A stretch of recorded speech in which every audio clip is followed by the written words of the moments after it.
आज हम भारतीय राष्ट्रवाद का उत्थान, कांग्रेस की स्थापना, उदारवादी आंदोलन और गोखले के बारे में जानेंगे। जैसा कि हम जानते हैं कि भारत में मुगल सत्ता का जब पतन हो जाता है तो भारत में एक राजनीतिक अस्थिरता का माहौल पैदा होता है और धीरे धीरे भारत में विभिन्न प्रकार की परेशानी उत्पन्न होती है। लेकिन उसके बाद जब भारत में विदेशी यूरोपीय शक्तियाँ आती हैं तो वो आर्थिक राजनीतिक शोषण करती हैं और उसके काफ़ी समय बाद भारतीय जब पश्चिमी सभ्यता, संस्कृति, शिक्षा में ज़्यादा अधिक दक्ष हो जाते हैं तो उसके बाद भारत में एक नवीन जागृति दिखाई देती है और भारत में ऐसे वर्ग का उदय होता है जो पढ़ा लिखा वर्ग था, जो अंग्रेज़ों की जो सत्ता में विश्वास रखता और उनका मानना था कि भारत में धीरे धीरे सुधार करना संभव है, एकदम सुधार करना संभव नहीं है, क्योंकि भारत में विभिन्न धर्म जाति के मानने वाले लोग रहते हैं, अतः उनमें एक रूपता लाना इतना आसान नहीं है। तो वो अप्रत्यक्ष रूप से अंग्रेज़ों की जो शासन प्रणाली या उनके नियम कानून को भारत के लिए हितकर मानते थे। तो अब हम देखेंगे कि भारतीय राष्ट्रवाद का उत्थान कैसे होता है। भारत जो कि पहले काफ़ी समय तक गुलामी से ग्रस्त रहा और लेकिन इसमें सबसे बड़ा राष्ट्रवाद के उत्थान में हमें पश्चिमी सभ्यता, शिक्षा और विभिन्न प्रकार के साहित्य, समाचार पत्र, इनका योगदान हम मान सकते हैं। तो भारतीयों में राजनीतिक जागृति किन कारणों से आई, उनके बिंदुओं को देखेंगे। पहला जो बिंदु है भारत का राजनीतिक एकीकरण। तो 1760 के बाद मुगल सत्ता पतन की ओर जा रही है और धीरे धीरे उसका 1857 में जाकर मुगल वंश का ही एक अंत हो जाता है। और लेकिन भारतीय जो पढ़े लिखे थे, जो से सुरेंद्रनाथ बनर्जी, दादा भाई नौरोजी, फिरोज शाह मेहता, रास बिहारी, गोपाल कृष्ण गोखले, ऐसे जो बुद्धिजीवी वर्ग ये मानता था कि भारत में प्रत्यक्ष रूप नहीं तो अप्रत्यक्ष रूप से अंग्रेजों का कानून, अंग्रेजों की व्यवस्था और उनकी जो प्रशासन है वो भारत के लिए कहीं ना कहीं हितकारी है, क्योंकि भारत एक बिखरा हुआ देश जब मुगल वंश रहा तब तक तो इसमें काफ़ी एकता दिखाई दी, लेकिन जब मुगल वंश का धीरे धीरे पतन होने लगा तो भारत में भी बिखराव होने लगा था। तो अब विभिन्न कानूनों के माध्यम से भारत में एक राजनीतिक एकीकरण की स्थिति थी।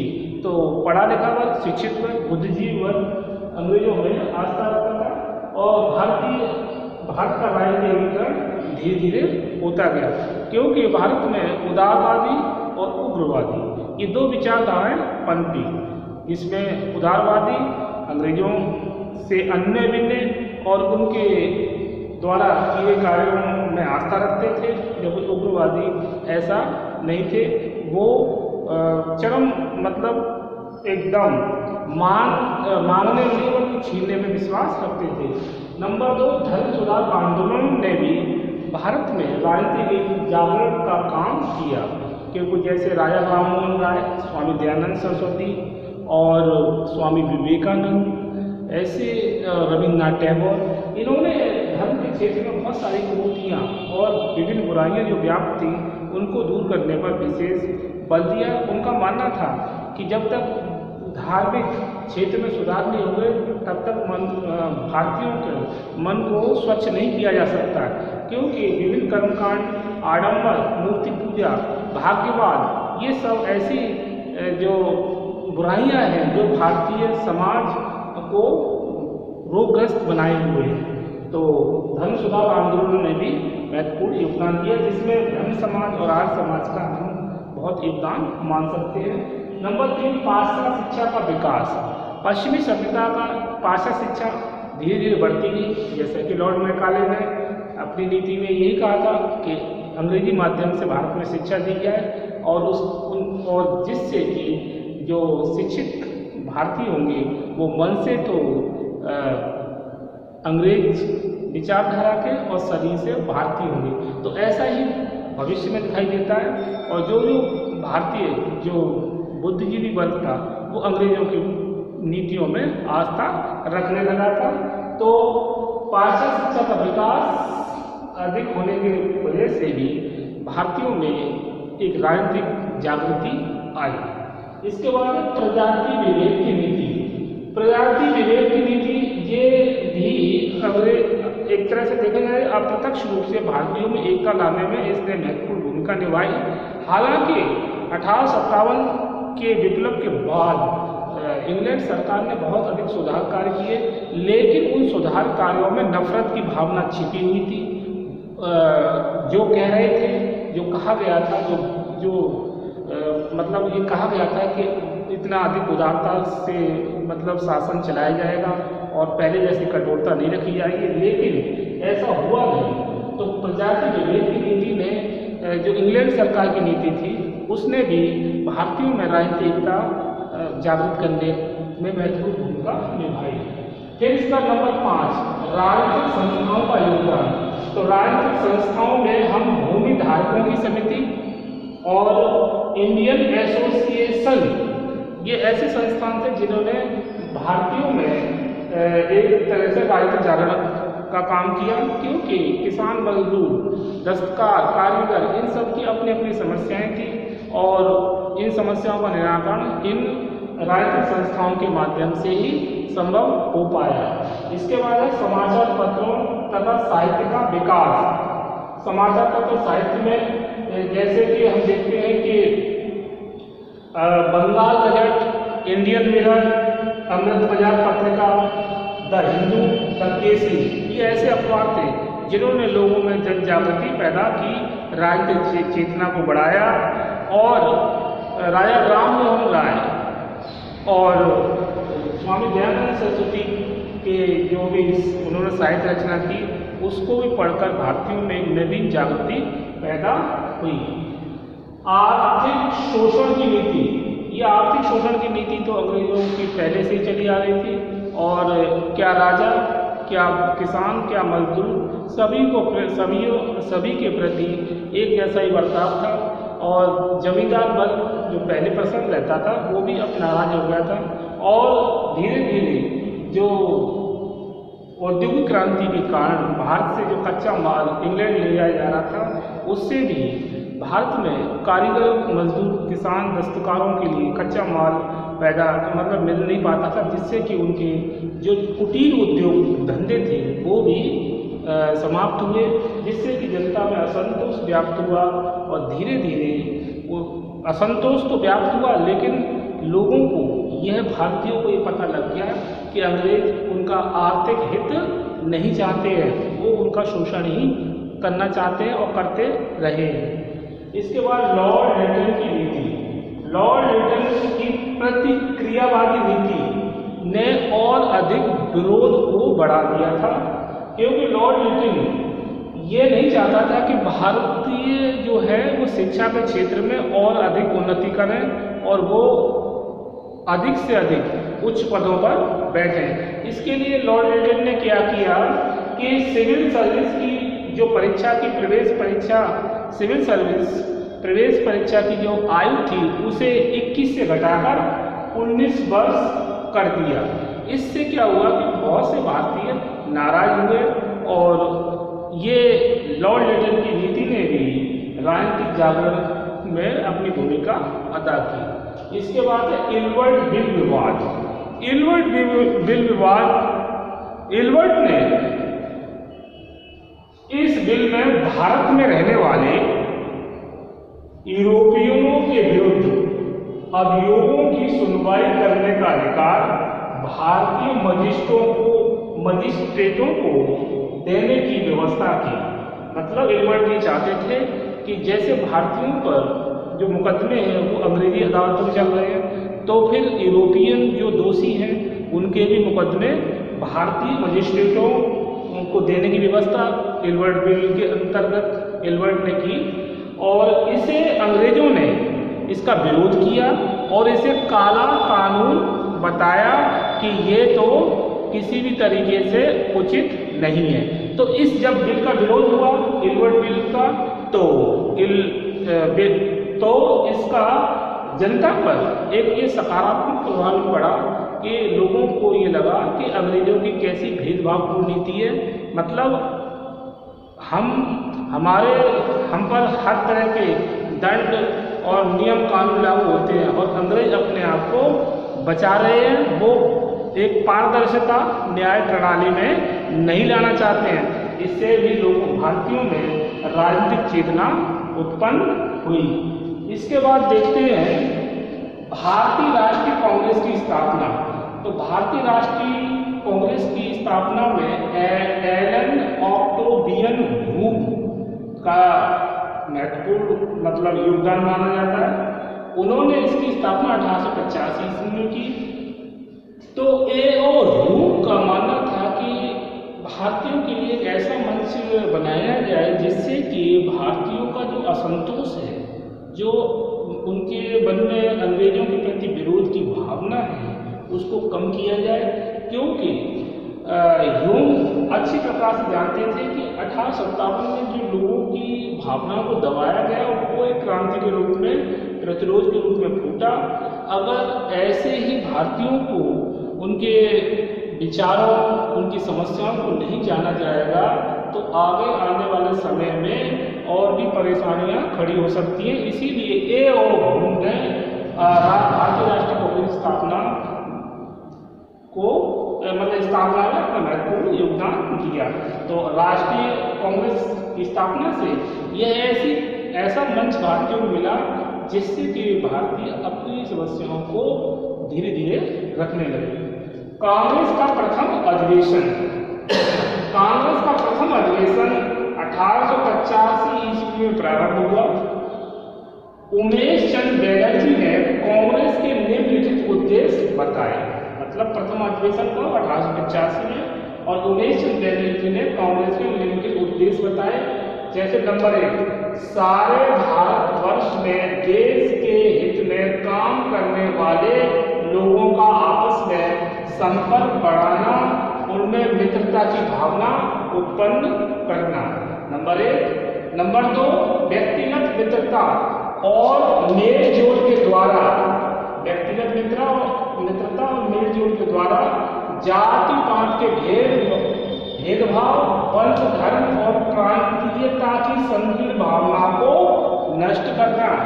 नंबर 3, पूरे वाद विवाद के बाद भारत में शिक्षित लोगों की सामाजिक समस्याओं के बारे में समितियां प्राप्त कर उनका प्रामाणिक संग्रह प्राप्त करना।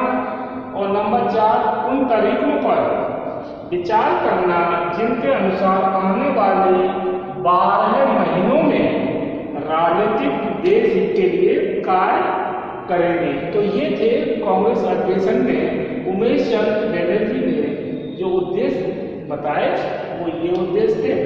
इसके बाद उदारवादी आंदोलन 1885 से 1905 ईस्वी में, इसको हम ज़्यादा सक्रिय देखते हैं।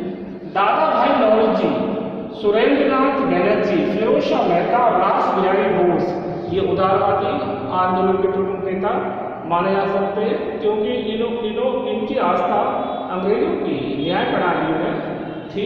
वो मानते थे कि धीरे धीरे ही सुधार भारत में संभव है, अचानक सुधार करना संभव नहीं है। तो उदारवादी 1885 1905 ईस्वी। निम्नलिखित सिद्धांत थे उदारवादियों के। कौन कौन सिद्धांत?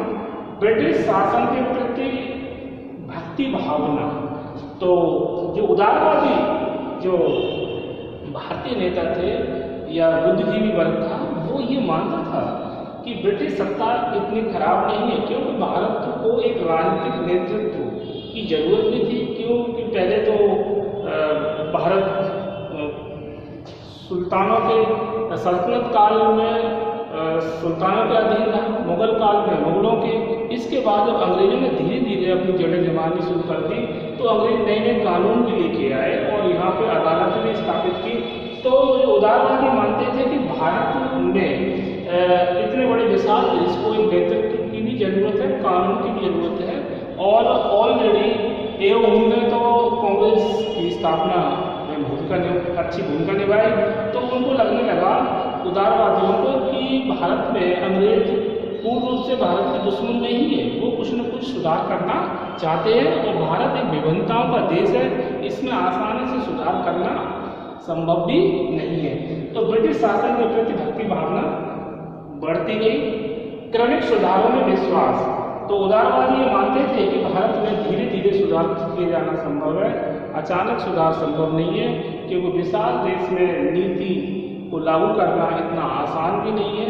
तो अनुनय विनय द्वारा अपनी बातों को मनवाना उदारवादियों की प्रमुख विशेषता मानी जा सकती है। फिर इसके बाद ब्रिटेन से स्थायी संबंधों की स्थापना। जो उदारवादी थे वो ये मानते थे कि जो ब्रिटिश सरकार है वो भारत की बिल्कुल विरोधी नहीं है, उसकी कुछ बातें हो सकती है कि भारत के हित में नहीं है, लेकिन ब्रिटेन ने हमेशा इस बात पर भी ध्यान दिया कि भारत में ऐसी अराजकता की स्थिति उत्पन्न न होने दी जाए जिससे कि एक बड़ा विद्रोह या क्रांति हो और लोगों में एक विरोध की भावना ज़्यादा व्याप्त हो। तो जो उदारवादी थे वो मानते थे कि ब्रिटिश सरकार भारत के लिए पूर्ण रूप से नकारात्मक नहीं है, वो कहीं न कहीं भारत का भी हित देखती, ऐसा उदारवादियों का मानना था। इसके बाद है अंग्रेजों की न्याय प्रियता में विश्वास।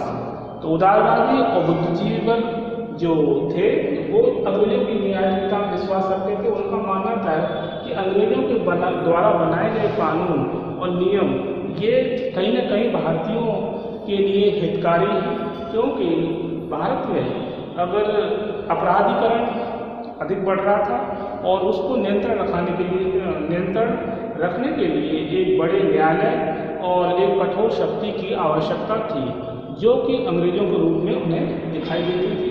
तो इसीलिए अंग्रेजों की न्यायप्रियता में उन्हें विश्वास था उदारवादियों को। नंबर नेक्स्ट, ब्रिटिश साम्राज्य के अंतर्गत स्वशासन की मांग। तो उदारवादी ये मानते थे कि ब्रिटिश शासन के अंतर्गत रहकर ही अपनी मांगों को रखा जाए, क्योंकि ब्रिटिश शासन इतना बुरा नहीं है, वो कठोर कार्रवाई तो करता है लेकिन उसके साथ साथ बहुत सारे सुधार कार्य और अपने विचारों को रखने का अवसर भी प्रदान करता है। और उदारवादी मानते थे कि इस ब्रिटिश शासन के अंतर्गत रहकर ही सुशासन की मांग की जाए, यानी अनुनय विनय द्वारा अपनी बातों को रखना और उनको मनवाना, ये उदारवादियों की प्रमुख विशेषता रही है। उनका संघर्ष करना मतलब हिंसा का रास्ता अपनाना ये उद्देश्य नहीं रहा। वैधानिक उपायों में विश्वास। तो उदारवादी जो सुरेंद्रनाथ बनर्जी और दादाभाई नौरोजी, गोपाल कृष्ण गोखले, इनका मानना था कि वैधानिक मतलब कानून के द्वारा ही समस्याओं का निराकरण करना ठीक रहेगा और हिंसक प्रवृत्ति किसी भी तरीके से अधिक मतलब लाभकारी नहीं है। तो इन्होंने जो नियम कानून और जो कानून व्यवस्था के अंतर्गत ही अपने समस्याओं का हल करने पर विशेष बल दिया और अंग्रेजों के बनाए हुए कानूनों के अंतर्गत इनका विश्वास था और ये मानते थे कि समस्याओं का निपटारा अचानक संभव नहीं है, इसे विधि द्वारा ही निपटाया जा सकता है। इसके बाद उदार युग की मांग है। अब उदारवादियों की क्या मांगे थी उसको हम जानेंगे। जैसे नंबर 1, भारत सचिव की इंडिया काउंसिल को समाप्त करना किया जाए। पहली मांग थी कि भारत सचिव की इंडिया काउंसिल को समाप्त किया जाए। दूसरी थी केंद्रीय तथा प्रांतीय काउंसिलों का विस्तार किया जाए। केंद्रीय तथा प्रांतीय काउंसिलों का विस्तार किया जाए। नंबर 3, उच्च पदों पर भारतीयों को भी अंग्रेजों के समान नियुक्त किया जाए। मतलब भारतीयों को अगर योग्यता रखते हैं तो उनको भी उच्च पदों पर नियुक्त किया जाए, उनके साथ भेदभाव न हो। इसके बाद कार्यकारिणी और न्याय संबंधी प्रशासक पृथक किए जाए। कार्यकारिणी और न्याय संबंधी प्रशासक पृथक किए जाए। नंबर नेक्स्ट, अंग्रेजी साम्राज्य का खर्च। अंग्रेजी साम्राज्य का खर्च भारत पर ही न डाला जाए, क्योंकि उदारवादियों की मान्यता मतलब मानते थे कि जो भी अंग्रेजी खर्च है उसे भारतीयों के डाल देने से उनका आर्थिक शोषण होता है और जो उनकी उन्नति है उसमें भी बाधा पैदा होती है।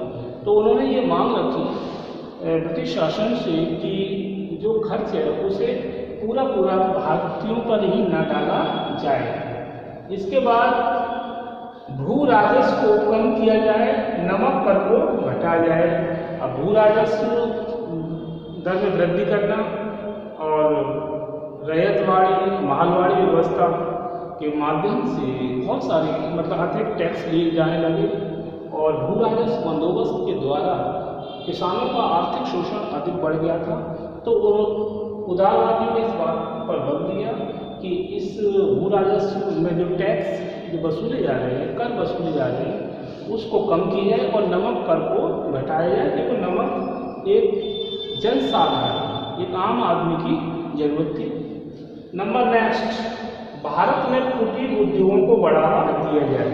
कुटीर उद्योग मतलब छोटे उद्योग, जिससे कि आम जनता को, आम भारतीयों को अधिक से अधिक रोजगार प्राप्त हो सके और उनकी आर्थिक स्थिति में सुधार हो सके, जिससे कि वो अपना अच्छा जीवन यापन कर सके। क्योंकि कुटीर उद्योगों का विनाश औद्योगिक क्रांति के बाद अधिक बढ़ गया था और कच्चा माल न प्राप्त होने के कारण दस्तकार, कारीगर सब मतलब बेरोजगार हो गए और उनकी आर्थिक स्थिति दयनीय हो गई और भुखमरी का शिकार होना पड़ा था। इसके बाद उदारवादी युग की कार्यविधि में हम देखते हैं कि उनकी कार्यविधि यही थी कि अपनी याचनाओं के द्वारा मतलब याचना करो, अन्न में विनय करो, उनके कानून में आस्था रखो और क्रमिक सुधार में विश्वास रखो। ये सब इनकी कार्य प्रणाली थी। मतलब एकदम किसी हिंसक न होना, मतलब हमेशा एक लचीलापन रखना, लचीला व्यवहार बनाए रखना, ये उदारवाद युग की एक प्रमुख विशेषता मानी जा सकती है। उदारवादी आंदोलन का मूल्यांकन, तो उदारवादी आंदोलन का मूल्यांकन किया जाए तो ये बात बिल्कुल ठीक है कि एकदम किसी व्यवस्था में परिवर्तन नहीं किया जा सकता है और धीरे धीरे ही किसी चीज़ को सुधारा जा सकता है, क्योंकि भारत एक लंबे समय से गुलामी की जंजीरों में जकड़ा हुआ था और फिर भारत में विविधता और भाषा, धर्म, संस्कृति को लेकर विभिन्न विविधताएं थी। तो एक रूपता न होने के कारण भी भारतीय स्थिति को सुधारना इतना आसान नहीं था।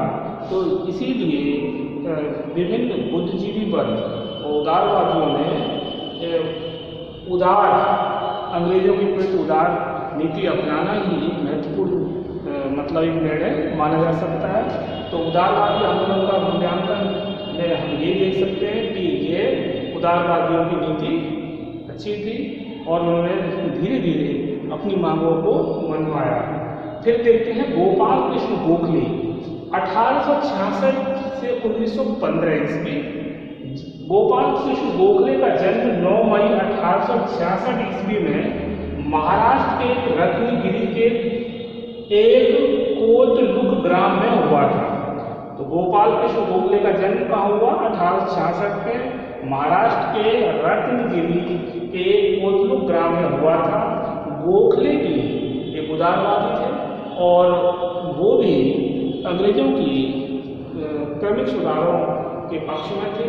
उनका भी मानना था कि जो ब्रिटिश सरकार है वो पूर्ण रूप से एक तरह से खराब नहीं है, वो धीरे धीरे सुधार कर रही है, भारतीयों का हित भी चाहती है, लेकिन अचानक उसमें एकदम सफलता प्राप्त हो जाए ऐसा संभव नहीं है। तो गोखले के जो राजनीतिक विचार थे, तो गोखले का राजनीतिक विचार ये था कि भारत में जो राजनीतिक स्थिति है उसको धीरे धीरे सुधारा जा सकता है, उसको अचानक नहीं सुधार सकते। और राजनीतिक जो विसंगतियाँ हैं भारत में उनको अंग्रेज सरकार धीरे धीरे सुधारेगी और राजनीतिक दृष्टि से उन्होंने ब्रिटिश सरकार का विरोध नहीं किया। उनका मानना था कि ब्रिटिश सरकार किसी न किसी तरीके से भारत की स्थिति को धीरे धीरे सुधार करेगी। सामाजिक विचार के अंतर्गत उनका मानना था कि भारतीय समाज और संस्कृति की उन्नति होनी चाहिए। उन्होंने भारतीय समाज में व्याप्त विभिन्न कुरीतियों का विरोध किया। उनका मानना था कि जब तक भारतीय समाज जो सामाजिक स्थिति है उसमें सुधार नहीं होगा तो लोगों का जीवन भी उच्च कोटि का नहीं हो सकता है। और उन्होंने इस बात पर बल दिया कि लोग अधिक से अधिक शिक्षा को प्राप्त करें, क्योंकि गोखले स्वयं एक शिक्षक पद पर रहे और उन्होंने काफ़ी मतलब एक अच्छे शिक्षक की भूमिका निभाई। तो उनका मानना था कि जो भारतीय लोग हैं वो शिक्षा ग्रहण करके एक उन्नति की ओर अग्रसर है। फिर इसके बाद गोखले के आर्थिक विचार। तो गोखले का मानना था कि बहिष्कार और के जो विरोधी थे उनका मानना था कि छोटे छोटे उद्योगों को बढ़ावा दिया जाए, किसानों को अच्छे किस्म के बीज उपलब्ध कराए जाएं, किसानों को उपकरण उपलब्ध कराए जाएं और जन साधारण की आर्थिक उन्नति हो, जिससे कि एक अच्छा माहौल पैदा हो। तो गोखले बहिष्कार और हिंसक आंदोलन करना इसके वो विरोधी थे, वो उदारवादी थे। तो उन्होंने आर्थिक के क्षेत्र में हमेशा इस बात की मांग रखी कि भारतीयों का आर्थिक शोषण रुके और आर्थिक उन्नति बढ़े। इसके बाद गोखले के शिक्षा संबंधी विचार। तो गोखले स्वयं एक शिक्षक रहे और उन्होंने भारत में अनेक शिक्षण संस्थाओं की स्थापना पर विशेष बल दिया। इसके लिए उन्होंने ब्रिटिश सरकार से मांग भी की और उन्होंने शिक्षा के क्षेत्र में पश्चिमी सभ्यता और संस्कृति को भी अपनाने पर बल दिया। उन्होंने अंग्रेजी साहित्य का भी समर्थन किया। उनका मानना था कि व्यक्ति को जितना अधिक ज्ञान प्राप्त होगा उसका मस्तिष्क उतना ही विस्तृत होगा।